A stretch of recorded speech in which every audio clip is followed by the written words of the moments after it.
Plak!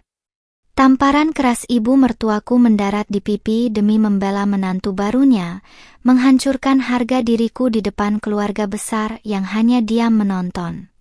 Namun, saat aku bersiap pergi dengan air mata yang belum kering, suamiku berdiri menghadang ibunya dan mengucapkan satu kalimat tenang yang seketika membuat seluruh ruangan membeku ketakutan.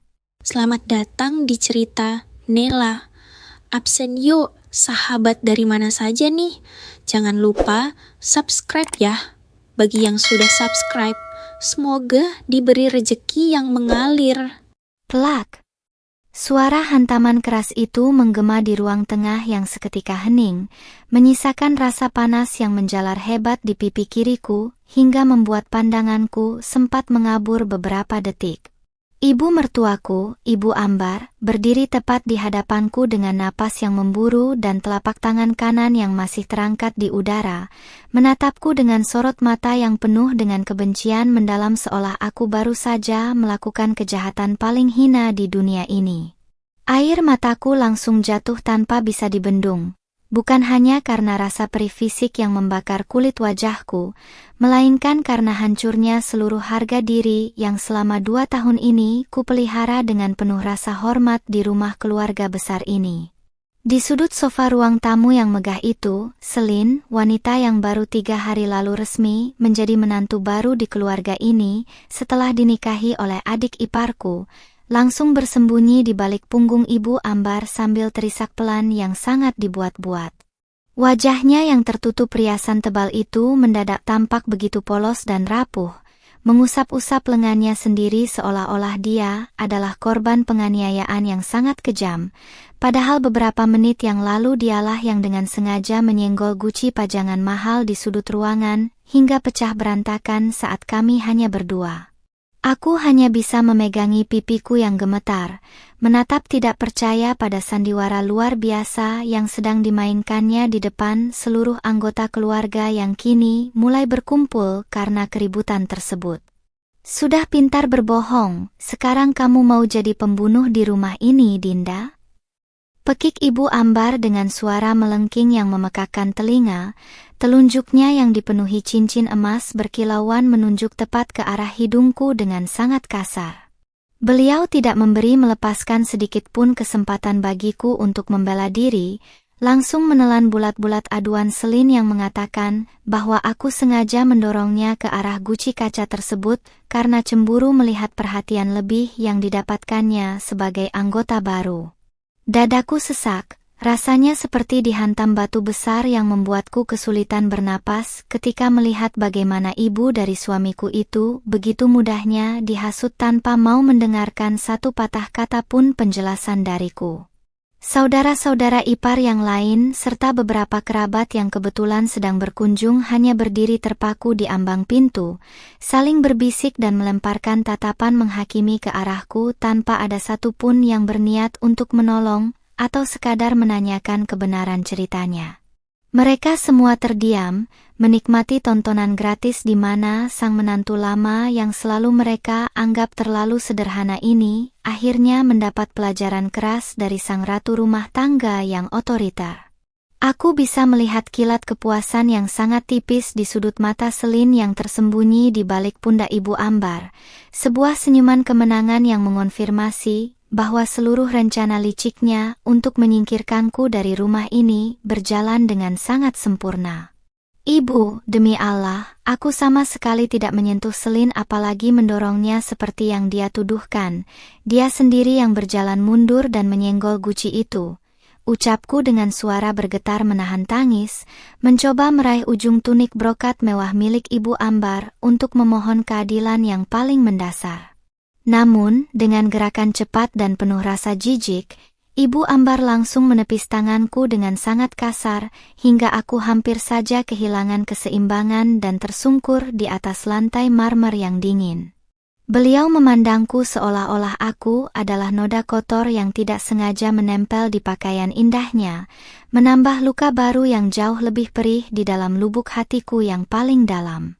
Jangan sebut nama Allah dengan mulutmu yang penuh dusta itu, Dinda. Selin ini anak orang terpandang, Tidak mungkin dia memiliki sifat sekotor kamu yang suka iri dan dengki dengan kebahagiaan orang lain sejak pertama kali masuk ke keluarga ini. Cacian Ibu Ambar terus mengalir deras tanpa henti, membandingkan latar belakang keluargaku yang biasa saja dengan keluarga Selin yang kaya raya, seolah-olah martabat seorang manusia hanya ditentukan oleh nominal di dalam rekening bank mereka. Kalimat-kalimat tajam itu tertancap telak di dadaku, meremukkan sisa-sisa kesabaran yang selama ini selalu kupertahankan demi menjaga nama baik dan kedamaian pernikahan yang sangat aku hargai. Tanpa memedulikan tatapan sinis dan bisikan merendahkan yang mulai berdengung di sekelilingku, aku membalikkan badan dengan langkah kaki yang terasa begitu berat dan lemas, berjalan meninggalkan ruang tengah menuju kamar tidur kami di lantai bawah. Air mataku mengalir deras membasahi kain hijab segi 4 yang kukenakan, sementara tangan kananku masih terus menekan pipi yang kini mulai membengkak dan terasa berdenyut-denyut akibat kekuatan tamparan yang luar biasa tadi. Setiap langkah yang kuambil terasa seperti berjalan di atas pecahan kaca, membawa seluruh kehancuran hati seorang istri yang merasa telah gagal mempertahankan ruang amannya di lingkungan orang-orang yang menganggap dirinya asing. Sesampainya di dalam kamar, aku langsung mengunci pintu rapat-rapat dan ambruk di lantai tepat di balik daun pintu, memeluk lututku sendiri sambil menangis sejadi-jadinya dalam keheningan kamar yang sepi agar suaraku tidak terdengar keluar. Aku menatap koper kain yang tersimpan di sudut lemari pakaian, dan dengan tekad yang mendadak muncul dari rasa sakit yang teramat sangat, aku menyeret koper itu ke atas tempat tidur dan membukanya dengan tangan yang gemetar hebat karena amarah dan kesedihan yang bercampur menjadi satu. Aku mulai mengambil pakaianku satu persatu dari gantungan baju, melipatnya dengan asal dan memasukkannya ke dalam koper tanpa peduli lagi pada hari esok, karena yang aku tahu pasti adalah aku tidak akan sudi tinggal semenit pun lagi di bawah atap rumah yang tidak menghargaiku sebagai manusia. Ketika koper sudah hampir penuh terisi dan air mataku mulai mengering meninggalkan jejak lengket di pipi, terdengar suara ketukan pintu yang sangat keras disusul dengan derap langkah kaki beberapa orang yang kembali mendekat ke arah kamarku, menandakan bahwa drama ini rupanya belum selesai bagi mereka. Aku menghapus sisa air mata dengan ujung hijabku, meraih gagang koper dengan erat, lalu membuka pintu kamar dengan kepala tegak meskipun hatiku hancur berkeping-keping, siap menghadapi apapun yang akan mereka lakukan untuk mengusirku secara resmi. Ibu Ambar sudah berdiri di sana bersama Selin dan beberapa anggota keluarga lain, bersiap untuk kembali melontarkan kalimat pengusiran yang kejam sebelum langkah mereka tiba-tiba terhenti oleh suara deru mobil yang sangat mereka kenali baru saja berhenti di depan pagar. Langkah kaki yang tegap dan tergesa-gesa terdengar memasuki area pintu masuk rumah, dan sedetik kemudian sosok suamiku, Rendra, muncul dengan kemeja navy yang lengannya digulung hingga siku serta rahang yang mengeras rapat menahan amarah setelah melihat pemandangan di depanku. Dia tidak melirik ke arah ibunya ataupun Selin, melainkan langsung berjalan cepat ke arahku, menatap koper di tanganku lalu beralih pada bekas tamparan merah keunguan yang tercetak jelas di pipi kiriku yang bengkak.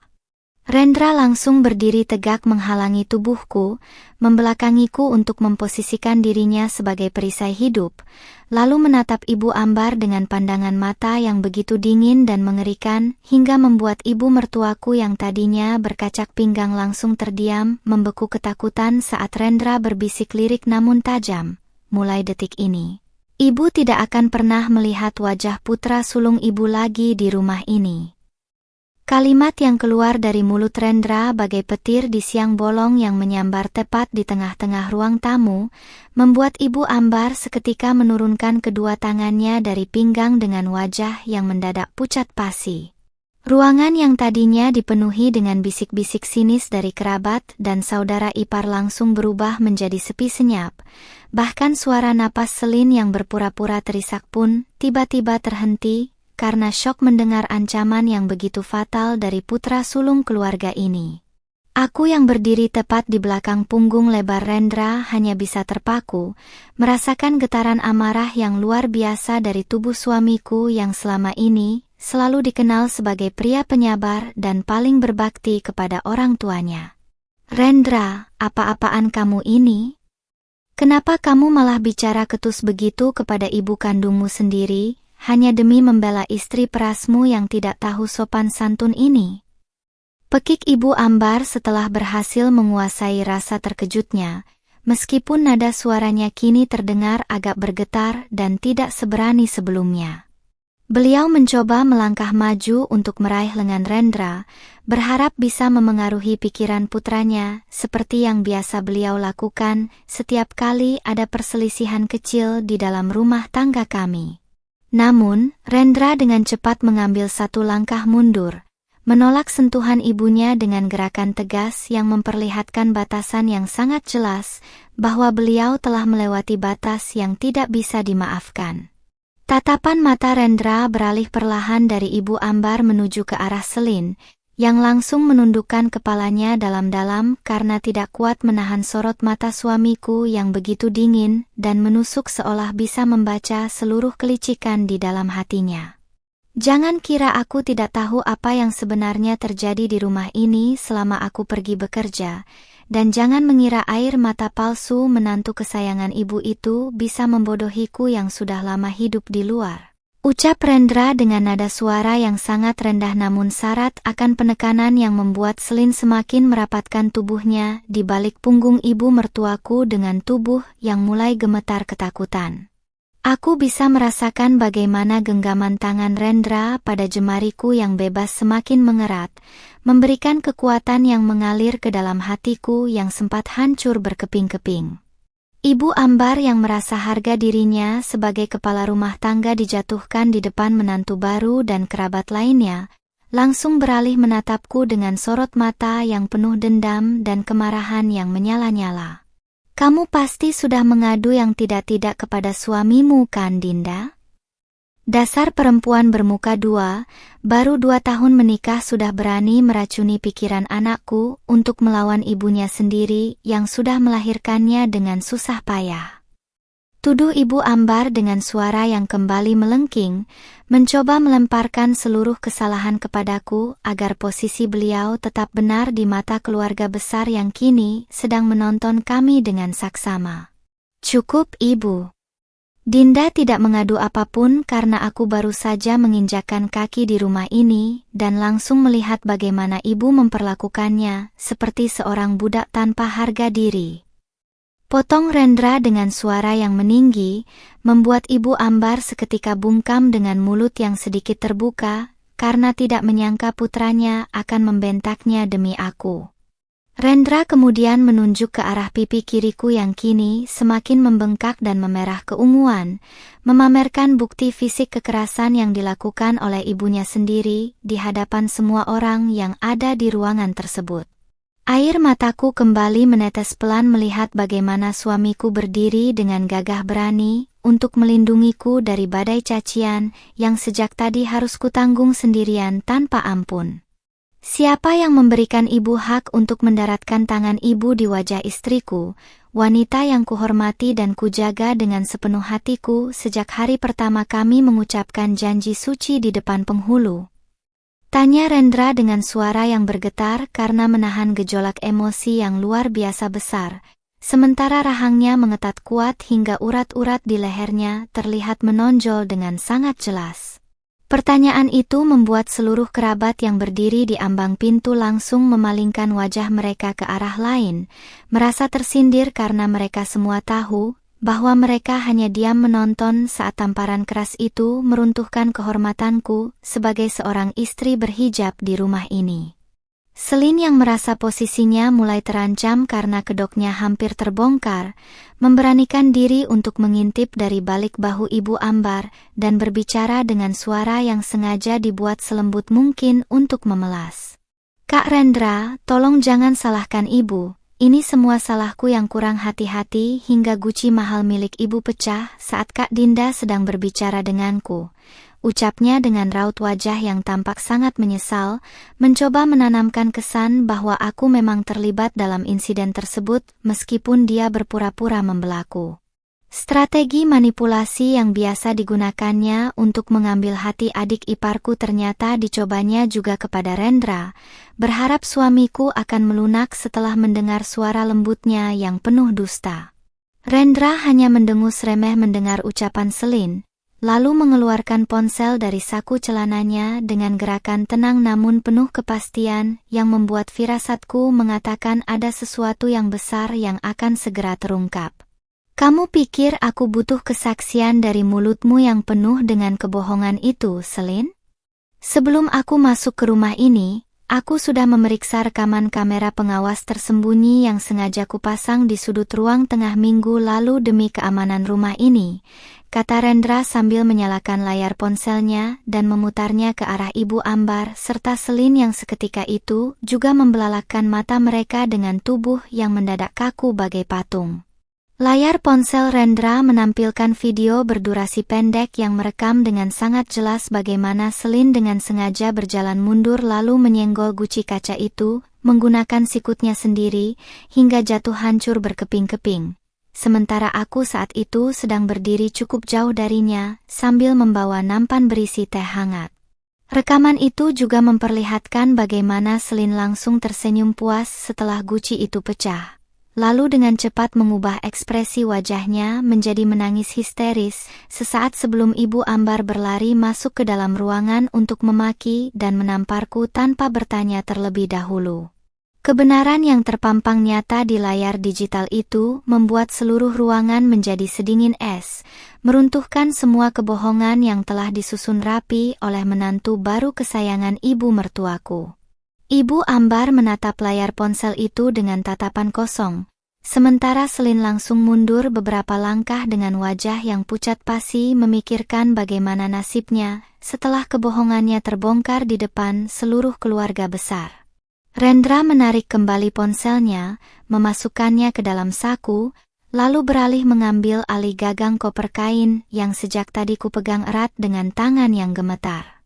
Ayo kita pergi dari tempat beracun ini, Dinda, karena tempat ini sudah tidak layak lagi menjadi rumah bagi wanita mulia sepertimu, ucap Rendra sambil merangkul pundakku dengan sangat protektif, menuntun langkahku berjalan melewati Ibu Ambar yang hanya bisa terpaku 1000 bahasa meratapi kepergian putra sulungnya. Langkah kaki kami yang melintasi lantai marmer ruang tamu terasa begitu sunyi, hanya menyisakan suara ketukan sepatu Rendra yang bergaung tegas di antara dinding-dinding rumah yang mendadak terasa mencekam. Tangannya yang kokoh merangkul pundakku dengan sangat erat, seolah-olah dia sedang menyalurkan seluruh kekuatan yang dimilikinya ke dalam tubuhku yang masih sedikit lemas karena guncangan emosi yang hebat. Di belakang kami, tidak ada satupun suara yang berani menginterupsi kepergian kami, bahkan Ibu Ambar yang biasanya selalu memiliki ribuan kata untuk mendebat kini, hanya bisa berdiri mematung dengan pandangan kosong yang dipenuhi penyesalan mendalam. Begitu kami melangkah keluar dari pintu utama, udara sore yang berembus pelan langsung menerpa wajahku, memberikan sedikit rasa sejuk pada pipi kiriku yang masih terasa panas membara dan berdenyut nyeri. Rendra membukakan pintu mobil untukku dengan sangat lembut, memastikan kepalaku yang berbalut hijab tidak terbentur, lalu meletakkan koper kain milikku ke bagasi belakang dengan gerakan yang cepat namun tetap tenang. Aku duduk di kursi penumpang sambil menundukkan kepala, memandangi jemariku yang saling bertautan di atas pangkuan, mencoba mencerna perubahan hidup yang begitu cepat terjadi hanya dalam kurun waktu kurang dari 1 jam ini.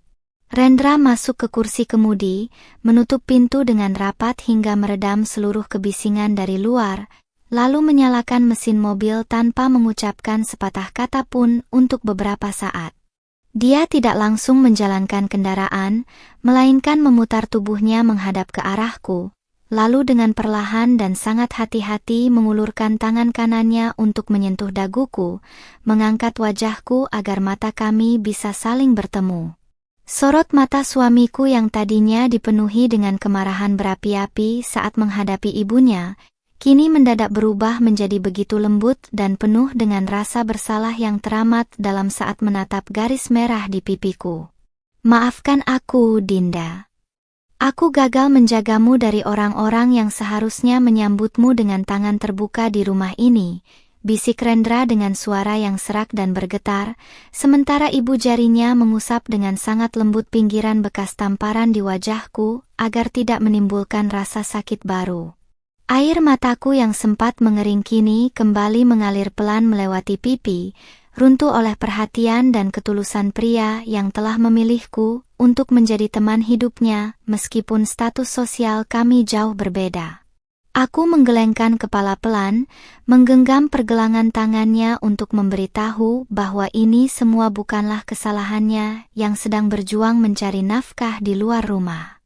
Mobil akhirnya bergerak perlahan meninggalkan halaman rumah megah itu, melewati gerbang besi tinggi yang selama 2 tahun ini terasa seperti penjara tak kasat mata yang selalu menuntutku untuk menjadi sempurna tanpa celah.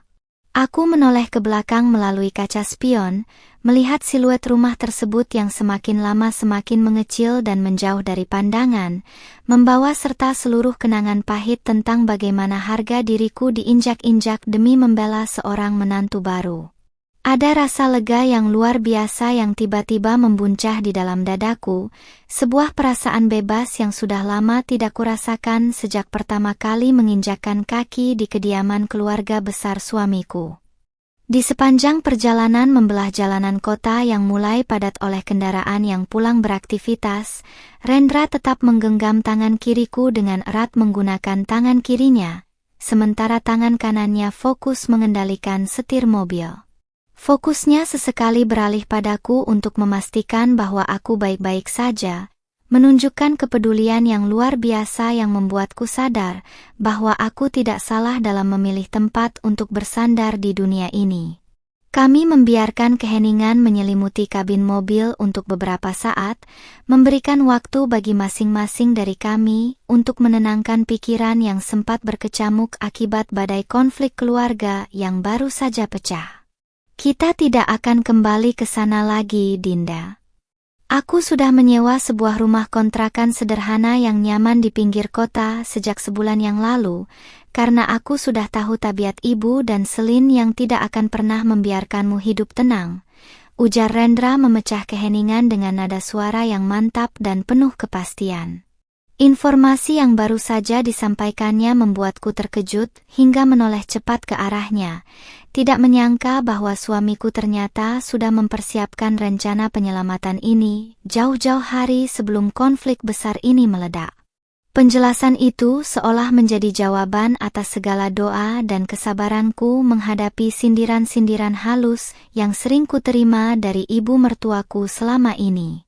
Rendra menjelaskan bahwa dia sengaja merahasiakan rencana perpindahan ini karena ingin mengumpulkan bukti-bukti yang cukup tentang kelicikan Selin yang selalu berusaha menjatuhkan posisiku sejak wanita itu bertunangan dengan adik iparku. Rekaman kamera pengawas yang dipasangnya secara sembunyi-sembunyi adalah langkah antisipasi terakhirnya, karena dia tahu betul bahwa ibunya adalah tipikal wanita yang tidak akan pernah percaya pada kata-kata tanpa adanya bukti fisik yang nyata. Mendengar penuturan suamiku yang begitu detail dan terencana, aku merasa sangat bersyukur memiliki pelindung yang tidak hanya menggunakan emosi, tetapi juga menggunakan logika untuk membela kebenaran. Mobil kami akhirnya berbelok memasuki sebuah kompleks perumahan yang asri dan tenang, jauh dari hiruk-pikuk pusat kota dan kemewahan yang melelahkan jiwa yang selama ini ku kenal di rumah keluarga besar. Kendaraan berhenti tepat di depan sebuah rumah minimalis dengan halaman kecil yang dipenuhi tanaman hijau yang menyegarkan mata, memancarkan aura kedamaian yang sangat kubutuhkan saat ini. Rendra turun terlebih dahulu, membukakan pintu untukku, lalu menuntun langkahku menuju teras rumah baru kami yang akan menjadi saksi awal dari lembaran kehidupan kami yang sesungguhnya tanpa campur tangan orang lain. Begitu melangkah masuk ke dalam ruang tamu yang masih agak kosong namun bersih, Rendra langsung memeluk tubuhku dengan sangat erat, membiarkan kepalaku bersandar di dada bidangnya yang terasa begitu hangat dan menenangkan. Di dalam dekapan suamiku, di rumah baru yang sederhana ini, aku menangis sejadi-jadinya untuk terakhir kali, menumpahkan sisa-sisa rasa sakit hati setelah ditampar oleh ibu mertuaku demi menantu barunya. Namun, kali ini air mataku tidak lagi diiringi oleh rasa putus asa, melainkan oleh keyakinan penuh bahwa bersama Rendra, aku akan mampu bangkit dan membuktikan bahwa harga diri kami tidak bisa dinilai dengan harta semata. Sinar matahari pagi yang hangat menerobos masuk melalui celah gorden jendela rumah kontrakan baru kami, membawa nuansa damai yang sudah sangat lama tidak kurasakan di dalam hati. Aku terbangun dengan perasaan yang jauh lebih ringan, meskipun saat bercermin di kamar mandi, aku masih bisa melihat sisa-sisa lebam keunguan yang tercetak jelas di pipi kiriku akibat tamparan Ibu Ambar 2 hari lalu. Aku menyentuh bekas luka itu perlahan, bukan lagi dengan rasa ratapan yang mendalam, melainkan sebagai sebuah pengingat bahwa masa-masa di mana aku bisa diinjak-injak dengan mudah oleh keluarga besar suamiku telah resmi berakhir. Di dapur kecil yang masih berbau cat baru, aku mulai menyibukkan diri dengan memasak sarapan, seadanya menggunakan peralatan masak minimalis yang baru kami beli kemarin sore bersama Rendra. Suara desisan bumbu nasi goreng yang terkena minyak panas di atas wajan seolah menjadi musik latar yang menenangkan, jauh dari suasana dapur rumah mertuaku yang selalu penuh dengan ketegangan dan sindiran tajam. Berhijab rapi dengan daster rumahan yang nyaman, aku menikmati setiap detik kebebasan mengelola rumah tanggaku sendiri, tanpa ada mata-mata ketus yang mengawasi setiap gerak-gerikku dengan penuh penilaian negatif.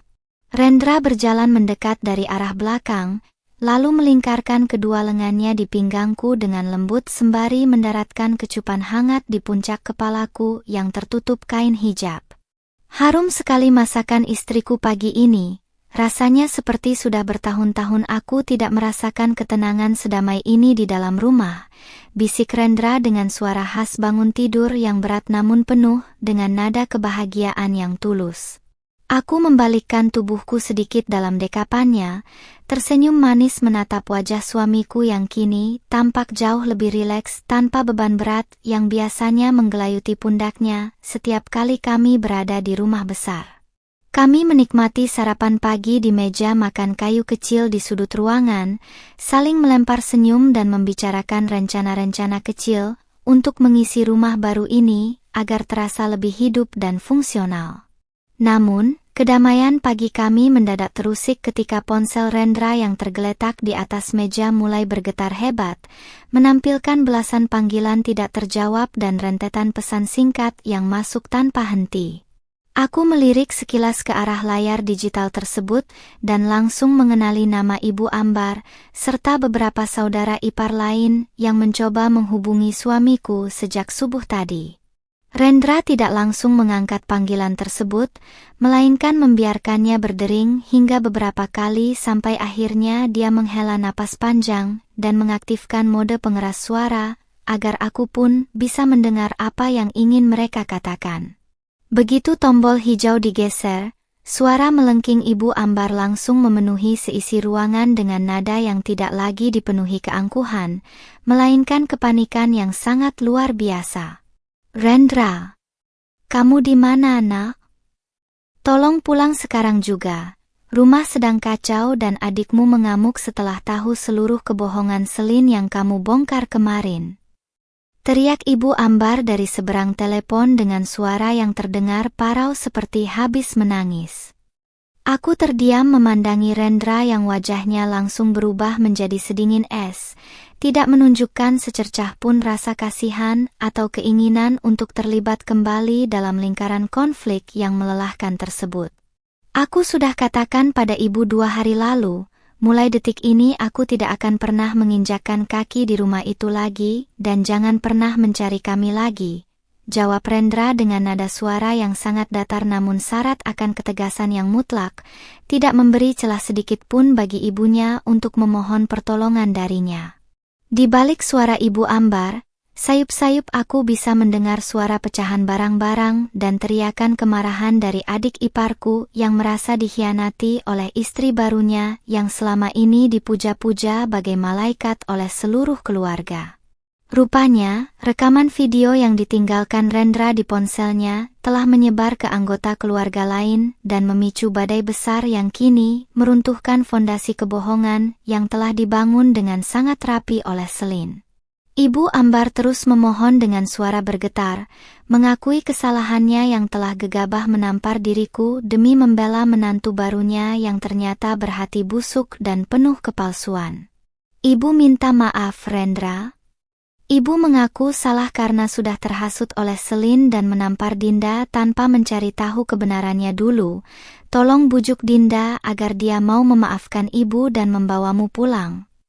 Ratap Ibu Ambar dengan sangat histeris. Sebuah pemandangan langka di mana seorang wanita sosialita daerah yang sangat angkuh kini harus merendahkan dirinya hingga ke titik terendah demi mengembalikan putra sulungnya yang menjadi tulang punggung keluarga. Mendengar nama-namaku disebut dalam ratapan penuh penyesalan itu, ada setitik rasa sesak yang sempat muncul, namun segera terhapus oleh ingatan betapa dinginnya beliau saat mengusirku tanpa ampun dari rumahnya. Rendra memegang tanganku yang berada di atas meja, menggenggamnya dengan sangat kuat seolah ingin memastikan bahwa tidak akan ada satupun orang yang bisa menyakitiku lagi di dunia ini, termasuk ibunya sendiri. Penyesalan ibu sudah terlambat, dan maaf dari Dinda bukanlah sesuatu yang bisa ibu beli dengan air mata palsu setelah ibu meruntuhkan harga dirinya di depan semua orang. Ucap Rendra dengan kalimat tajam yang seketika membuat suara tangisan di seberang telepon sana mendadak terhenti karena syok yang teramat sangat mendengar keteguhan hati putranya. Tanpa menunggu jawaban lebih lanjut dari ibunya, Rendra langsung memutus sambungan telepon tersebut dan segera mematikan ponselnya sama sekali, mengembalikan keheningan yang damai ke dalam ruang makan kecil kami. Dia menatapku dengan tatapan mata yang penuh janji dan perlindungan, meyakinkanku bahwa badai di luar sana tidak akan pernah bisa menyentuh dinding rumah baru kami yang sederhana ini. Disinilah, di awal bab 4 ini, kami berdua resmi menutup pintu masa lalu dan bersiap untuk membangun sebuah kesuksesan baru yang akan membuat mereka semua tertunduk malu suatu hari nanti. Keputusan Rendra untuk mematikan ponselnya ternyata menjadi keputusan terbaik yang kami ambil hari itu, karena setelahnya, hari-hari kami berjalan dengan ketenangan yang luar biasa tanpa adanya gangguan dari drama keluarga besar. Fokus kami kini beralih sepenuhnya pada masa depan, terutama pada bisnis rintisan kecil-kecilan di bidang kuliner kemasan yang sudah lama ingin ku kembangkan namun selalu dilarang oleh Ibu Ambar dengan alasan menjaga gengsi keluarga. Di rumah kontrakan baru ini, ruang tamu yang masih kosong disulap menjadi area kerja sementara, lengkap dengan beberapa meja lipat dan bahan baku yang mulai menumpuk rapi di sudut ruangan. Menggunakan sisa tabungan pribadi yang selama ini kusimpan rapat-rapat, aku mulai memproduksi sambal rumahan premium dalam kemasan botol dengan resep rahasia dari almarhumah ibuku. Rendra yang baru saja mengambil cuti tahunan dari pekerjaannya di kantor, dengan penuh semangat membantuku mulai dari proses sterilisasi botol kaca, menempelkan stiker label, hingga mengemas produk ke dalam kardus pengiriman. Dengan hijab kain katun yang diikat praktis ke belakang leher agar tidak mengganggu pergerakan, aku mengulek dan menumis bumbu dengan senyuman yang tidak pernah luntur dari wajahku sepanjang hari. Sesuai dengan latar belakangku yang memahami dunia digital, aku memanfaatkan platform media sosial untuk memasarkan produk kami dengan membuat video proses memasak yang dikemas secara estetis dan menarik. Siapa sangka, video pertama yang kuunggah iseng-iseng dengan latar belakang dapur kontrakan kami yang bersih justru mendapatkan respons yang sangat luar biasa dari netizen, hingga ditonton ratusan ribu kali dalam waktu semalam. Banyak orang yang menyukai konsep kerapian dan kebersihan dapur kami, serta cara pembawaanku yang tenang dalam menjelaskan setiap detail pembuatan sambal tradisional tersebut. Namun, selain karena kualitas produk, Rupanya ada hal lain yang membuat akun bisnis kami mendadak dibanjiri pengikut baru dalam waktu singkat. Dalam salah satu video promosi tanpa sengaja, bagian kiri wajahku yang saat itu masih menyisakan sedikit bekas lebam keunguan samar tertangkap oleh kamera dengan cukup jelas. Netizen yang jeli mulai membanjiri kolom komentar dengan pertanyaan-pertanyaan penuh empati, menanyakan apa yang terjadi pada wajahku, yang kemudian kujawab dengan bijak tanpa membuka aib keluarga mertuaku secara langsung. Hanya bekas luka masa lalu yang menjadi saksi perjuangan untuk bangkit secara mandiri. Mohon doanya agar usaha kecil kami ini berkah. Tulisku di kolom komentar yang disematkan, sebuah jawaban diplomatis yang justru memicu rasa penasaran dan simpati yang lebih besar dari publik. Netizen Indonesia yang terkenal dengan solidaritas tingginya mulai menggaungkan gerakan membeli produk kami sebagai bentuk dukungan moral bagi seorang istri yang sedang berjuang dari nol.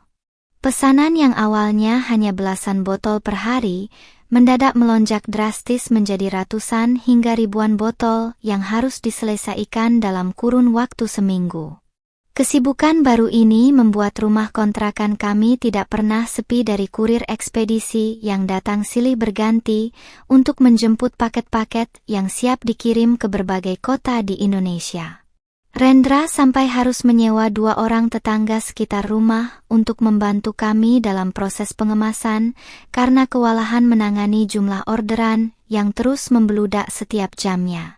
Di tengah keletihan fisik yang mendera, setiap kali melihat nominal saldo di rekening bisnis kami yang terus bertambah, rasa syukur yang teramat besar selalu membuncah di dalam dada kami berdua. Di saat roda kehidupan kami mulai berputar naik dengan sangat cepat, kondisi sebaliknya justru sedang terjadi di rumah mewah yang baru saja kami tinggalkan beberapa minggu lalu. Suatu sore, Rendra memutuskan untuk menyalakan ponsel sekundernya yang hanya diketahui oleh seorang sepupu dekat yang paling netral dan tidak ikut campur dalam konflik kami. Dari sepupu itulah kami akhirnya mendengar kabar terbaru mengenai kehancuran rumah tangga adik Rendra yang berujung pada gugatan cerai akibat tabiat asli Selin yang semakin hari semakin menjadi-jadi. Selin yang terbukti berbohong dan manipulatif ternyata juga ketahuan menguras tabungan suaminya demi membeli barang-barang mewah untuk dipamerkan di hadapan teman-teman sosialitanya.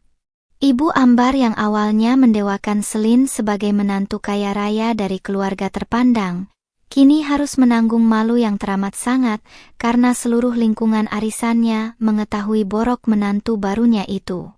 Rumah besar itu kini kabarnya selalu dipenuhi dengan pertengkaran setiap malam, meruntuhkan seluruh kehangatan semu yang selama ini selalu mereka pamerkan di depan orang lain. Ibu terpukul sekali, Rendra. Beliau jatuh sakit dan terus-menerus memanggil namamu serta Dinda, berulang kali menyesali keputusannya yang telah mengusir kalian demi membela perempuan penipu itu. Ucap sepupu Rendra di ujung telepon dengan nada suara yang penuh keprihatinan atas situasi keluarga yang berantakan. Aku yang duduk di samping Rendra bisa mendengar dengan jelas setiap kalimat yang diucapkan, namun hatiku kini sudah terasa begitu datar. Tidak ada lagi rasa dendam, pun tidak ada keinginan untuk kembali ke dalam lingkaran racun tersebut. Rendra menatapku, meminta pertimbangan lewat sorot matanya yang kini tampak jauh lebih matang dan penuh dengan wibawa seorang kepala keluarga yang sukses. Dia memegang jemariku perlahan, lalu berbicara dengan nada tenang ke arah ponselnya, memberikan jawaban penutup untuk bab 5 kehidupan kami yang penuh perjuangan ini.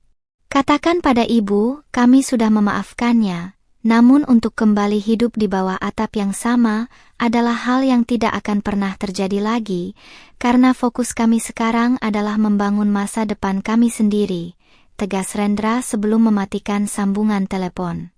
3 bulan berlalu dengan sangat cepat, dan usaha sambal kemasan yang kami rintis dari dapur kontrakan kecil kini telah menjelma menjadi sebuah bisnis manufaktur rumahan yang legal dan berizin resmi.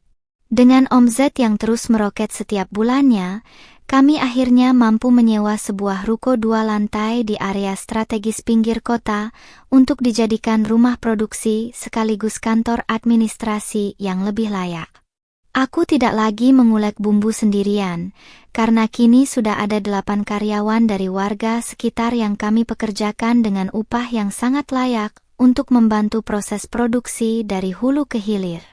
Pagi itu, aku berdiri di lantai 2 ruko dengan mengenakan jilbab instan premium yang rapi, memandangi tumpukan kardus siap kirim yang sedang dimuat ke dalam truk ekspedisi di halaman bawah. Rendra berjalan mendekat dari meja kerjanya, membawa secangkir teh manis hangat lalu menyerahkannya kepadaku dengan senyuman yang penuh rasa bangga yang tidak pernah pudar dari matanya. Kehidupan kami telah berubah total secara finansial. Bukan karena belas kasihan atau warisan orang tua, melainkan dari tetesan keringat dan kerja keras kami berdua yang diberkahi setelah melewati badai ujian yang sangat hebat. Di tengah kesuksesan yang sedang kami nikmati, sebuah taksi tiba-tiba berhenti tepat di depan ruko kami, dan dari dalam pintu belakang, tampak sesosok wanita parubaya turun dengan langkah yang sangat gontai dan ragu-ragu. Aku mempertajam pandanganku melalui kaca jendela lantai 2, dan seketika itu juga jantungku berdesir hebat saat menyadari bahwa wanita yang tampak kurus dan layu itu adalah Ibu Ambar, ibu mertuaku. Keangkuhan yang dulu selalu melekat pada pakaian brokat mewah dan perhiasan emasnya kini telah sirna sepenuhnya, digantikan oleh daster batik sederhana dan jilbab instan yang tampak kusam tanpa riasan wajah sama sekali. "Dinda, ada ibu di bawah," bisik Rendra yang ternyata juga ikut melihat ke bawah. Suaranya terdengar sangat tenang tanpa ada riak kemarahan seperti beberapa bulan yang lalu saat kami meninggalkan rumah besar. Aku menoleh ke arah suamiku, menarik napas dalam-dalam untuk menenangkan gemuruh di dalam dada yang tiba-tiba bangkit kembali karena ingatan masa lalu yang memilukan. Kami berdua kemudian berjalan turun berdampingan menuruni anak tangga, siap menghadapi apapun maksud kedatangan wanita yang pernah meruntuhkan harga diriku dengan telapak tangannya sendiri. Begitu kakiku menginjak lantai dasar, Ibu Ambar yang sedang berdiri di dekat meja kasir langsung membalikkan badannya dan menatapku dengan mata yang seketika berkaca-kaca menahan tangis. Beliau memandangi rukoku yang bersih, para karyawan yang sibuk bekerja dengan seragam rapi, lalu beralih menatap wajahku yang kini bersih tanpa menyisakan sedikit pun bekas lebam yang dulu beliau torehkan. Tanpa diduga oleh siapapun yang ada di dalam ruangan, Ibu Ambar tiba-tiba melangkah cepat ke arahku lalu menjatuhkan dirinya berlutut di atas lantai marmer, mencoba menggapai kedua kaki bersandalku.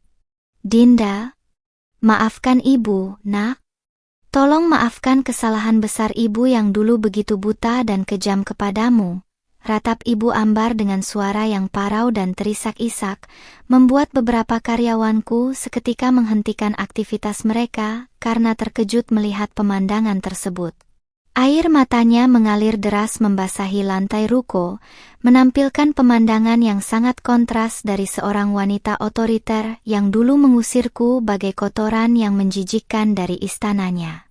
Aku segera mundur satu langkah, menolak secara halus ketika tangannya yang gemetar mencoba memeluk lututku, karena bagiku, rasa hormat tetap harus memiliki batasan yang sehat. Rendra dengan sigap memegang pundak ibunya, membantunya untuk berdiri kembali agar beliau tidak semakin merendahkan dirinya sendiri di hadapan banyak orang yang sedang menonton dengan penuh tanda tanya. "Ibu, berdiri. Jangan lakukan hal seperti ini di tempat kerja kami. Mari berbicara di ruang belakang dengan tenang," ucap Rendra dengan nada suara yang datar namun berwibawa, menuntun ibunya yang terus menangis tersedu-sedu menuju ruang rapat kecil kami yang tertutup. Aku berjalan di belakang mereka, mencoba menata emosiku agar tetap objektif dan tidak terbawa oleh arus rasa bersalah semu yang sedang coba dibangun oleh ibu mertuaku. Di dalam ruangan yang sejuk itu, Ibu Ambar mulai bercerita dengan suara yang putus-putus mengenai kehancuran total yang melanda rumah besarnya setelah kepergian kami beberapa bulan lalu. Bisnis keluarga yang selama ini dipegang oleh adik iparku ternyata mengalami kebangkrutan besar akibat terlilit utang judi online dan gaya hidup mewah selin sebelum mereka akhirnya resmi bercerai sebulan yang lalu. Rumah megah yang dulu menjadi kebanggaan Ibu Ambar kini telah disita oleh pihak bank karena dijadikan agunan pinjaman, meninggalkan beliau dan anak bungsunya dalam kondisi terlunta-lunta tanpa harta benda yang tersisa. Ibu kualat kepadamu, Dinda. Ibu ditampar oleh kenyataan bahwa menantu yang dulu ibu hina dan ibu usir justru adalah wanita pembawa berkah. Sementara menantu yang ibu puja ternyata adalah pembawa sial bagi keluarga kita, ratap Ibu Ambar lagi sambil memegangi dadanya yang sesak. Menatapku dengan pandangan penuh harap agar aku mau berbelas kasihan dan menerimanya kembali ke dalam kehidupan kami. Beliau mengakui bahwa tujuannya datang ke sini adalah untuk memohon agar Rendra mau melunasi sisa utang keluarga dan mengizinkan beliau tinggal bersama kami di ruko yang megah ini. Aku memandangi Rendra yang duduk di seberang meja, melihat bagaimana suamiku menghela napas panjang sembari menggenggam jemariku di bawah meja untuk menyalurkan keteguhan hati yang luar biasa. Rendra kemudian menatap ibunya dengan tatapan mata yang sangat matang, siap memberikan jawaban yang akan menentukan arah hubungan kami selanjutnya di bab 6 yang penuh dengan perputaran nasib ini. Kami sudah memaafkan seluruh perbuatan ibu di masa lalu, namun maaf tidak bisa mengembalikan rumah yang sudah disita atau menghapus bekas tamparan di pipi istriku. Ibu harus belajar mempertanggungjawabkan pilihan ibu sendiri, tegas Rendra. Suasana di dalam ruang rapat kecil itu mendadak menjadi sangat dingin setelah Rendra menyelesaikan kalimat tegasnya, menyisakan suara embusan pendingin ruangan yang berdesir pelan di antara kami bertiga. Ibu Ambar menatap putra sulungnya dengan pandangan tidak percaya, seolah-olah beliau baru saja dihantam oleh kenyataan pahit bahwa anak yang dulu selalu tunduk pada setiap titahnya kini telah berubah menjadi pria mandiri yang tak bisa lagi digoyahkan oleh air mata. Air mata penyesalan yang mengalir di pipi keriputnya tampak berhenti sejenak, digantikan oleh ekspresi syok yang mendalam karena permintaannya ditolak secara halus namun sangat telak. Rendra, tega sekali kamu bicara begitu pada ibu kandungmu sendiri, nak? Apakah kamu sudah benar-benar melupakan rahim yang telah mengandungmu dan membesarkanmu hingga menjadi sukses seperti sekarang? Tanya Ibu Ambar dengan suara yang bergetar hebat, mencoba menggunakan tameng hak prerogatif sebagai seorang ibu untuk mengetuk pintu hati suamiku yang dianggapnya telah membatu. Beliau menatap Rendra dengan tatapan memelas, berharap ikatan darah di antara mereka bisa melunakkan keputusan pria yang kini menjadi satu-satunya harapan untuk menyelamatkan sisa hidupnya yang hancur berantakan. Rendra menghela napas panjang, lalu menyandarkan punggungnya pada sandaran kursi dengan gerakan yang sangat tenang namun memancarkan wibawa seorang kepala keluarga yang berprinsip kokoh. Aku tidak pernah melupakan bakti kepada ibu, tetapi aku juga tidak boleh melupakan kewajibanku sebagai seorang suami yang harus menjaga kehormatan istri yang sudah diserahkan orang tuanya kepadaku di depan saksi pernikahan, jawab Rendra dengan nada suara yang rendah namun syarat akan penekanan yang mendalam, membuat Ibu Ambar seketika terdiam dengan bibir yang sedikit bergetar tanpa mampu membantah sepatah kata pun. Pandangan mata Rendra kemudian beralih ke arahku yang duduk di sampingnya, memberikan sebuah tatapan penuh penghargaan yang membuat seluruh rasa lelah dan sisa rasa sakit hati yang kupendam selama ini menguap begitu saja ke udara. Ketika Dinda menangis di kamar setelah ibu tampar demi membela menantu baru yang penuh dusta itu, di mana rasa keibuan ibu yang seharusnya menjadi pelindung bagi anak-anaknya di rumah itu? Tanya Rendra lagi dengan pertanyaan yang langsung menusuk tepat ke pusat penyesalan terbesar yang kini sedang merongrong jiwa ibu mertuaku. Ibu Ambar tertunduk dalam-dalam, menyembunyikan wajahnya yang kini memerah karena rasa malu yang teramat sangat, sementara kedua tangannya meremas ujung daster batiknya yang sudah kusam dengan sangat erat. Beliau tahu persis bahwa tidak ada satupun pembelaan yang bisa beliau lontarkan untuk membenarkan tindakan kasarnya di masa lalu, karena rekaman digital dan kenyataan yang terjadi sekarang telah membuktikan siapa yang benar dan siapa yang salah. Ruangan itu kembali hening selama beberapa menit, memberikan ruang bagi kebenaran untuk berbicara sendiri, tanpa perlu diiringi oleh teriakan atau makian kasar seperti dulu. Aku yang sejak tadi hanya diam mendengarkan, akhirnya membuka suara dengan sangat lembut namun penuh ketegasan, mencoba meluruskan posisi hubungan kami agar tidak ada lagi kesalahpahaman di masa depan. Ibu, demi Allah, sejak hari pertama saya melangkah keluar dari rumah itu, saya sudah memaafkan semua yang terjadi termasuk tamparan yang meruntuhkan harga diri saya di depan keluarga besar. Ucapku sembari menatap langsung ke dalam manik mata ibu mertuaku yang tampak kuyu dan dipenuhi gurat-gurat kelelahan mental yang luar biasa akibat kebangkrutan keluarga. Tetapi memaafkan bukan berarti kami harus kembali hidup bersama dalam lingkaran yang penuh dengan kecurigaan dan penilaian berdasarkan materi, karena rumah ini kami bangun dari titik nol dengan ketenangan jiwa yang sangat kami jaga. Lanjutku lagi. Mengonfirmasi bahwa batasan yang kami buat hari ini adalah demi kebaikan bersama agar masing-masing dari kami bisa belajar dari kesalahan masa lalu. Mendengar penuturanku yang begitu tenang tanpa ada nada dendam atau kepuasan atas penderitaannya, Ibu Ambar tampak tertegun, menyadari bahwa menantu yang dulu dianggapnya remeh ini memiliki kedewasaan hati yang jauh melampaui dirinya. Rendra kemudian membuka laci meja kerjanya, mengeluarkan sebuah amplop tebal berwarna coklat yang berisi sejumlah uang tunai, lalu menggesernya perlahan ke atas meja tepat di hadapan ibunya yang masih menunduk lesu. Ini adalah bantuan terakhir dariku sebagai anak untuk membantu ibu dan adik mencari rumah kontrakan yang layak serta modal awal untuknya memulai usaha kecil. Tetapi jangan pernah meminta lebih atau mencoba mencampuri bisnis kami lagi, tegas Rendra. Memberikan solusi finansial yang rasional tanpa harus mengorbankan ruang aman pernikahan kami yang telah kami perjuangkan dengan susah payah. Ibu Ambar menatap amplop coklat itu dengan tatapan kosong, mengerti sepenuhnya bahwa uang tersebut adalah batas akhir dari toleransi yang bisa diberikan oleh putra sulungnya yang telah beliau sakiti hatinya secara mendalam. Beliau mengulurkan tangannya yang gemetar untuk mengambil amplop itu, menyimpannya ke dalam tas kain kecilnya, lalu berdiri dari kursi dengan langkah yang terasa sangat berat, seolah seluruh kekuatannya telah habis terkuras dalam pertemuan singkat ini. Sebelum melangkah menuju pintu keluar, beliau sempat menoleh ke arahku sekali lagi, menganggukkan kepala pelan sebagai tanda penghormatan terakhir yang tulus dari seorang mantan ratu rumah tangga yang kini telah runtuh tahtanya.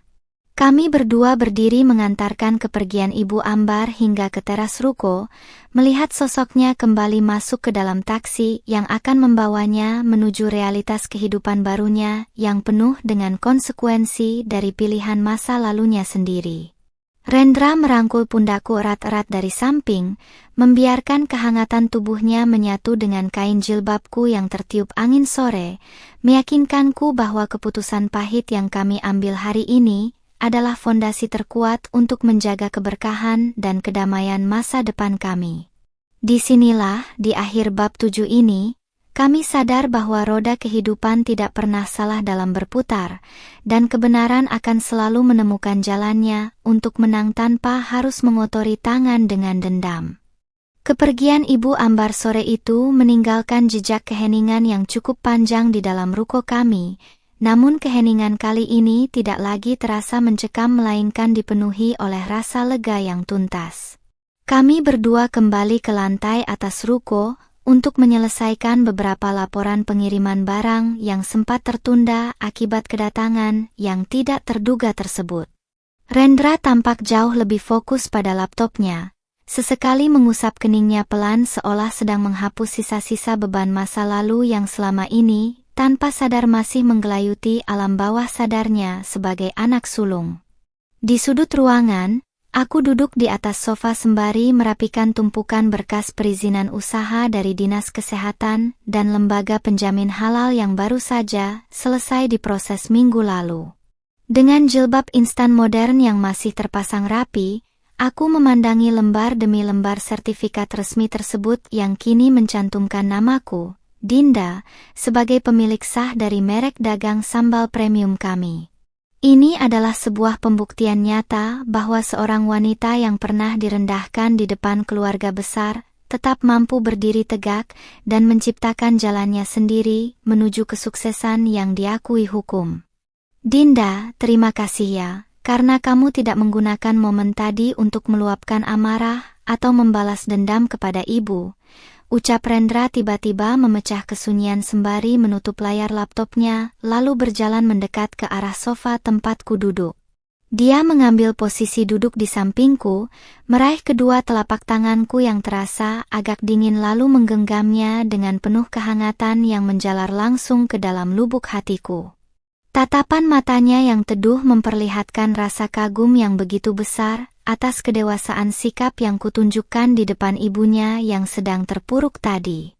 Aku tersenyum tipis, membalas genggaman tangan suamiku dengan lembut untuk menyalurkan kedamaian yang kini telah sepenuhnya menguasai ruang batin dan pikiranku setelah badai konflik itu berlalu. Dendam tidak akan pernah menghasilkan apa-apa selain rasa sesak yang berkepanjangan di dalam dada, Mas, dan aku tidak ingin mengotori keberkahan usaha kita dengan energi negatif seperti itu, jawabku dengan nada suara yang sangat tenang. Bagiku, melihat kebenaran terungkap dan melihat suamiku berdiri teguh di sampingku sudah lebih dari cukup untuk menyembuhkan segala luka lama yang pernah ada. Kesuksesan bisnis sambal kami ternyata terus menarik perhatian luas, bukan hanya dari kalangan pelanggan setia di media sosial, melainkan juga dari beberapa investor lokal yang melihat potensi besar dari produk kami. Keesokan harinya, sebuah proposal kerjasama dari sebuah jaringan swalayan terkenal di Indonesia masuk ke dalam email resmi kantor kami, menawarkan peluang kemitraan untuk memasarkan produk sambal botol kami di seluruh gerai mereka. Ini adalah sebuah lompatan besar yang tidak pernah kami bayangkan sebelumnya saat masih mengulek cabai di dapur kecil rumah kontrakan beberapa bulan yang lalu. Rendra langsung menjadwalkan pertemuan dengan tim manajemen swalayan tersebut untuk membahas detail kontrak kerjasama, memastikan bahwa hak-hak dan formula produksi kami tetap terlindungi dengan aman dari pihak luar. Kami berdua mempersiapkan segala sesuatunya dengan sangat matang, mulai dari presentasi profil perusahaan, sampel produk dengan kemasan terbaru, hingga proyeksi kapasitas produksi bulanan yang bisa kami penuhi. Kesibukan baru ini benar-benar menyita seluruh energi dan pikiran kami, namun terasa sangat menyenangkan karena kami melakukannya demi membangun masa depan yang cerah secara mandiri. Di sela-sela persiapan rapat besar tersebut, ponsel sekunder Rendra kembali bergetar, memunculkan sebuah pesan singkat dari sepupu dekatnya yang memberikan kabar mengenai perkembangan kondisi Ibu Ambar setelah menerima bantuan uang tunai kemarin. Pesan itu menyebutkan bahwa Ibu Ambar dan adik iparku kini telah menempati sebuah rumah kontrakan sederhana yang bersih di pinggiran kota, jauh dari kompleks perumahan mewah yang dulu mereka tinggali. Adik iparku dikabarkan mulai mencoba bangkit dengan melamar pekerjaan di sebuah perusahaan swasta lokal demi menyambung hidup dan membiayai kebutuhan sehari-hari ibunya. Membaca kabar tersebut, ada rasa syukur yang mengalir di dalam dada kami, karena bantuan finansial terakhir yang diberikan Rendra ternyata digunakan dengan bijak dan bertanggung jawab oleh mereka untuk menata hidup dari bawah. Batasan tegas yang kami buat rupanya justru menjadi cambuk bagi adik iparku untuk berhenti bergantung pada harta orang tua dan mulai belajar menjadi pria dewasa yang mandiri. Rendra meletakkan ponselnya kembali ke atas meja dengan senyuman tipis, merasa bahwa tugasnya sebagai anak dan kakak telah selesai dilakukan pada porsi yang paling tepat tanpa harus merusak kebahagiaan rumah tangganya sendiri. Hari pertemuan yang dinanti-nantikan pun tiba, dan kami berdua melangkah masuk ke dalam ruang rapat Hotel Bintang 5 di pusat kota dengan penampilan yang profesional namun tetap bersahaja. Aku mengenakan pakaian formal blazer modern yang dipadukan dengan hijab segi 4 premium berwarna senada yang menutup dada dengan sangat rapi, memancarkan aura seorang pengusaha wanita muda yang penuh percaya diri. Rendra berjalan di sampingku dengan setelan kemeja formal yang pas, memegang tas dokumen berisi berkas kerjasama yang akan segera kami tanda tangani bersama jajaran direksi swalayan tersebut. Proses negosiasi berjalan dengan sangat lancar tanpa ada hambatan yang berarti, karena pihak swalayan sangat terkesan dengan integritas produk serta sistem manajemen ruko produksi yang kami kelola dengan profesional. Penandatanganan nota kesepahaman itu resmi menandai berakhirnya bab 8 kehidupan kami sebagai pengusaha rumahan kecil dan membuka gerbang baru menuju skala bisnis yang jauh lebih besar dan berdaya saing tinggi. Di bawah kilatan lampu kamera wartawan media bisnis yang meliput acara tersebut, aku menggenggam erat tangan Rendra, menyadari bahwa takdir Tuhan selalu memberikan balasan yang jauh lebih indah bagi mereka yang memilih jalan kesabaran daripada jalan pembalasan dendam. Kerja sama dengan jaringan swalayan nasional membawa perubahan masif pada skala operasional ruko kami, yang kini harus beroperasi hampir 24 jam penuh, untuk memenuhi target pasokan awal. Ruang produksi di lantai dasar yang telah diperluas kini dipenuhi oleh mesin-mesin pengisian otomatis yang higienis, serta belasan karyawan baru yang bekerja dalam sistem giliran kerja teratur demi menjaga ritme kerja. Aku dan Rendra praktis menghabiskan sebagian besar waktu kami di ruang administrasi lantai 2, memantau grafik penjualan dan memastikan standar mutu produk tidak menurun sedikit pun di tengah lonjakan permintaan yang luar biasa ini. Sore itu, dengan mengenakan gamis katun kasual dan hijab senada yang kasual, aku duduk di balik meja kerja baruku yang terbuat dari kayu jati kokoh, memeriksa draft kontrak kerja sama baru untuk ekspansi pasar ke wilayah Indonesia Timur. Rendra berjalan mendekat dari arah jendela besar yang menghadap langsung ke jalan raya utama, membawa map tebal berisi laporan keuangan akhir bulan yang baru saja diserahkan oleh tim akuntan kami. Senyuman tipis di wajah suamiku langsung mengisyaratkan bahwa angka-angka yang tercantum di dalam dokumen tersebut adalah kabar baik yang akan membuat perjuangan kami selama ini terasa semakin bermakna. Grafik profit kita naik hampir 300% sejak produk kita masuk ke gerai swalayan pusat, Dinda, dan nama merek dagang kita kini mulai masuk dalam jajaran produk lokal terlaris tahun ini, ucap Rendra sembari meletakkan map tersebut di atas mejaku dengan nada suara yang penuh dengan kebanggaan yang berwibawa. Aku membuka lembar demi lembar laporan tersebut dengan mata yang berbinar, merasakan getaran kebahagiaan dan rasa syukur yang teramat dalam kepada Sang Pencipta yang telah mengangkat derajat kami sedemikian tinggi setelah masa-masa sulit yang penuh air mata. Namun, di tengah puncak kesuksesan finansial yang sedang kami nikmati, sebuah undangan resmi yang dikirimkan melalui layanan ekspedisi kilat tiba-tiba mendarat di meja resepsionis ruko kami beberapa hari kemudian. Undangan tersebut berasal dari panitia pameran UMKM nasional yang diselenggarakan oleh Kementerian Perdagangan di Jakarta, di mana merek sambal kemasan kami terpilih sebagai salah satu perwakilan utama dari provinsi kami. Kesempatan emas ini tentu saja tidak boleh kami lewatkan, karena pameran tingkat nasional seperti ini adalah panggung terbaik untuk memperluas jaringan bisnis kami ke tingkat yang jauh lebih tinggi. Kami mulai sibuk mempersiapkan segala keperluan untuk pameran tersebut, mulai dari dekorasi stan yang estetik dan mencerminkan kearifan lokal, hingga pasokan brosur serta sampel produk gratis bagi para pengunjung yang hadir. Di sela-sela kesibukan yang menguras tenaga itu, aku menyempatkan diri untuk membuka akun media sosial bisnis kami yang kini telah memiliki jutaan pengikut aktif dari seluruh penjuru Indonesia. Kolom komentar di setiap unggahan kami kini dipenuhi oleh testimoni positif dari pelanggan, serta dukungan moral yang tiada henti dari netizen yang mengagumi kegigihan kami dalam membangun bisnis dari bawah. Sebelum keberangkatan kami ke Jakarta, Rendra memutuskan untuk menyalakan ponsel sekundernya demi memastikan bahwa kondisi Ibu Ambar dan adiknya di kota asal tetap stabil tanpa adanya kendala berarti. Dari pesan yang masuk, kami mengetahui bahwa adik iparku baru saja mendapatkan promosi jabatan di tempat kerja barunya setelah menunjukkan kinerja yang sangat rajin dan disiplin selama beberapa bulan terakhir. Kabar bahwa mantan ibu mertuaku kini hidup tenang dan sering menghabiskan waktunya untuk beribadah di masjid dekat kontrakan mereka memberikan rasa damai tersendiri di dalam hati kami berdua. Batasan yang kami terapkan di masa lalu terbukti telah memberikan ruang bagi mereka untuk berefleksi dan memperbaiki diri secara mandiri, tanpa harus mengandalkan belas kasihan yang bisa memicu ketergantungan yang tidak sehat. Rendra melirikku dengan tatapan mata yang sangat teduh, menggenggam jemariku erat-erat seolah ingin menegaskan bahwa keputusan untuk berjalan di jalur masing-masing adalah pilihan terbaik yang pernah kami ambil.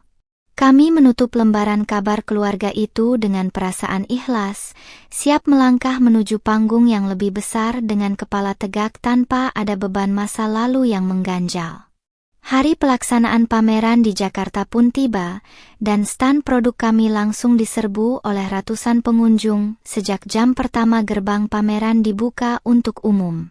Aku berdiri di depan stand dengan penampilan yang sangat anggun, mengenakan tunik modern berbahan tenun ikat tradisional yang dipadukan dengan hijab segi 4 sutra premium yang menutup dada dengan sangat rapi. Rendra mendampingiku dengan penuh wibawa, menjelaskan keunggulan rasa dan higienitas produk kami kepada para calon distributor besar yang tertarik untuk memasarkan sambal kami ke jaringan pasar swalayan yang lebih luas. Di hari ketiga pameran, suasana di dalam aula mendadak riuh ketika rombongan pejabat kementerian dan perwakilan pengusaha retail papan atas Indonesia berjalan mendekat ke arah stand kami untuk melakukan peninjauan langsung. Langkah mereka terhenti tepat di depan stand kami, dan seorang perwakilan retail besar yang sangat terkenal langsung mengulurkan tangannya untuk menjabat tangan Rendra dengan senyuman penuh hormat yang disaksikan oleh puluhan kamera wartawan. Momen di mana produk yang dulu kami rintis dengan sisa tabungan pribadi kini mendapat apresiasi tertinggi dari tingkat nasional adalah sebuah kepuasan batin yang tak bisa dinilai dengan uang. Ketika lampu kilat kamera wartawan media nasional terus menyorot ke arah kami yang sedang memegang plakat penghargaan sebagai UMKM inspiratif terbaik, aku melirik ke arah Rendra yang berdiri dengan gagah di sampingku. Di dalam hati, di akhir bab 9 ini, aku menyadari bahwa air mata yang jatuh setelah ditampar oleh ibu mertuaku demi menantu barunya dulu, kini telah menjelma menjadi mutiara kesuksesan yang berkilau indah di tingkat nasional. Kami siap melangkah menuju bab terakhir dari kisah perjuangan ini, dengan keyakinan penuh bahwa harga diri yang sejati tidak akan pernah bisa dihancurkan oleh kesombongan manusia.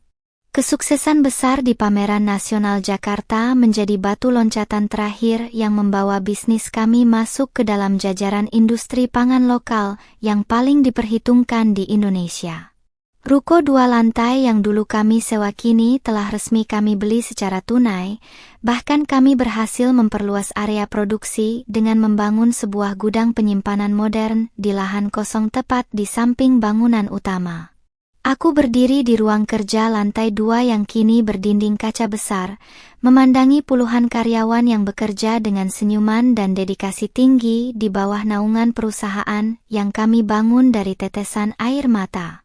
Pagi itu, aku mengenakan gamis satin premium berwarna hangat yang dipadukan dengan hijab segi 4 voile sutra yang menjuntai rapi menutup dada, menampilkan kesan bersahaja namun berwibawa sebagai seorang pemimpin perusahaan. Rendra berjalan mendekat dari arah pintu, Penampilannya tampak sangat matang dengan kemeja batik tulis modern yang pas di tubuh tegapnya, membawa sebuah map bludru hitam yang berisi dokumen kelulusan audit sertifikasi ekspor internasional.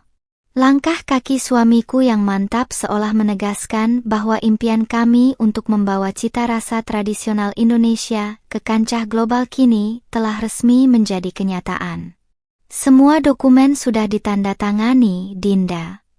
Bulan depan, pengiriman kontainer pertama produk kita ke pasar Asia Tenggara dan Timur Tengah akan resmi dilepas dari pelabuhan utama, ucap Rendra dengan nada suara yang bergetar karena rasa haru yang luar biasa, sembari meletakkan map tersebut di atas meja kerja kayuku. Aku menutup mulutku dengan kedua telapak tangan. Air mata kebahagiaan seketika mengalir membasahi pipi, sebuah kontras yang sangat indah dari air mata kesedihan yang dulu pernah kutumpahkan di lantai marmer rumah mertuaku.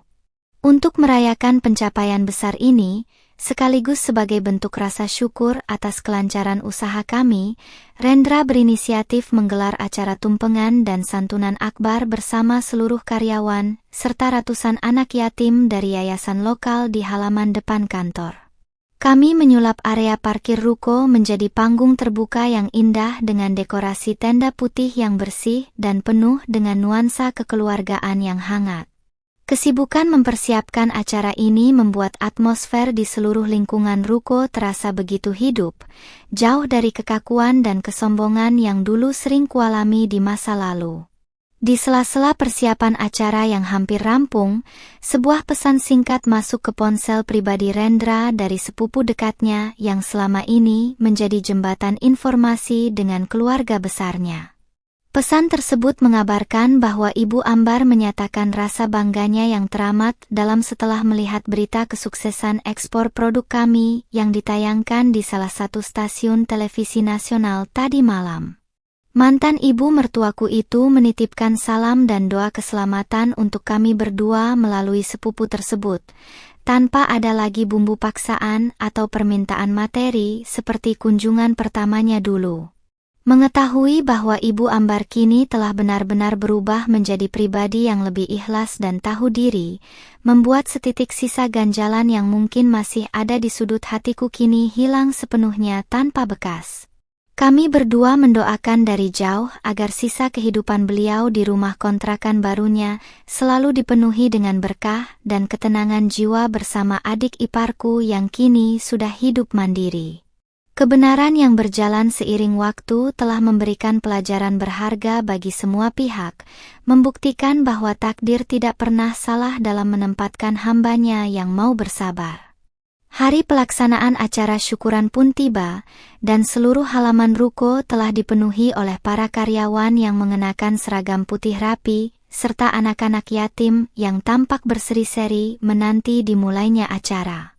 Aku dan Rendra duduk di kursi barisan depan, menikmati alunan selawat yang dikumandangkan dengan sangat merdu, membawa kedamaian yang begitu sejuk ke dalam kalbu setiap orang yang hadir di tempat tersebut. Ketika tiba waktunya bagi Rendra sebagai pemilik perusahaan untuk memberikan kata sambutan di atas panggung, seluruh hadirin seketika terdiam dan memberikan perhatian penuh pada pria yang dikenal sangat bijaksana itu. Rendra melangkah naik ke atas panggung dengan langkah yang tegap, memegang mikrofon lalu menatap ke arah ratusan pasang mata yang hadir, sebelum akhirnya pandangannya terkunci rapat padaku yang duduk di barisan depan. Bisnis ini tidak dibangun di atas fondasi modal yang besar, melainkan di atas fondasi air mata dan harga diri seorang istri yang pernah dihancurkan secara tidak adil di masa lalu. Ucap Rendra memulai sambutannya dengan suara yang berwibawa namun syarat akan emosi mendalam, membuat beberapa karyawan senior yang tahu awal mula perjuangan kami mulai berkaca-kaca. Hari ini, di depan semua saksi yang hadir, aku ingin menegaskan bahwa kesuksesan yang kita capai bukanlah bentuk pembalasan dendam, melainkan sebuah pembuktian bahwa Tuhan selalu mengangkat derajat orang-orang yang memilih diam saat ditampar oleh ujian. Lanjut Rendra dengan kalimat yang sangat menyentuh hati, memicu gemuruh tepuk tangan yang luar biasa dari seluruh hadirin yang memenuhi halaman ruko. Aku menundukkan kepala sedalam-dalamnya di balik hijabku, meresapi setiap jengkal keadilan ilahi yang kini telah terbayar lunas tanpa ada satupun yang terlewatkan dalam skenario kehidupan kami. Setelah acara pemotongan tumpeng selesai, Rendra turun dari panggung dan langsung berjalan menghampiriku, menggenggam erat jemariku di hadapan semua orang lalu menuntun langkahku untuk bersama-sama melihat truk kontainer pertama yang mulai bergerak keluar dari gerbang ruko menuju pelabuhan ekspor. Di bawah langit sore yang cerah berwarna keemasan, di akhir bab kisah perjalanan hidup kami yang panjang ini, aku menyadari satu hal yang sangat agung, bahwa tamparan masa lalu tidak pernah bisa membunuh masa depanku selama aku memiliki iman di dada dan seorang pelindung sejati yang selalu berdiri kokoh di sampingku.